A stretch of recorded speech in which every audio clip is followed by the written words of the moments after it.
નર્મદા કેનાલમાં વારંવાર પડતા ગાબડાનો મુદ્દો પણ ગૃહમાં ઉઠ્યો।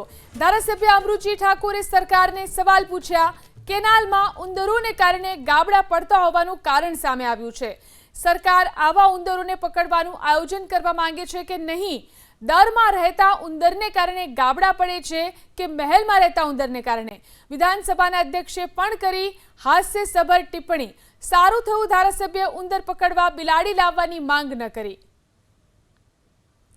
તો જે રીતે કેનાલમાં ગાબડા પડવાનો સિલસિલો સતત ચાલી રહ્યો છે। નર્મદા કેનાલમાં વારંવાર ગાબડા પડવાનો મુદ્દો ગૃહમાં પણ ઉઠ્યો। ધારાસભ્ય અમૃતજી ઠાકોરે સરકારને આ અંગે સવાલ પૂછ્યા। કેનાલમાં ઉંદરોને કારણે ગાબડા પડતા હોવાનું કારણ સામે આવ્યું છે, ત્યારે સરકાર આવા ઉંદરોને પકડવાનું આયોજન કરવા માંગે છે કે નહીં, તેવો પ્રશ્ન અમૃતજીએ કર્યો।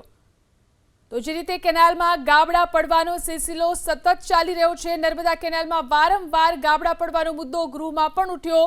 ધારાસભ્ય અમૃતજી ઠાકોરે સરકારને આ અંગે સવાલ પૂછ્યા। કેનાલમાં ઉંદરોને કારણે ગાબડા પડતા હોવાનું કારણ સામે આવ્યું છે, ત્યારે સરકાર આવા ઉંદરોને પકડવાનું આયોજન કરવા માંગે છે કે નહીં, તેવો પ્રશ્ન અમૃતજીએ કર્યો।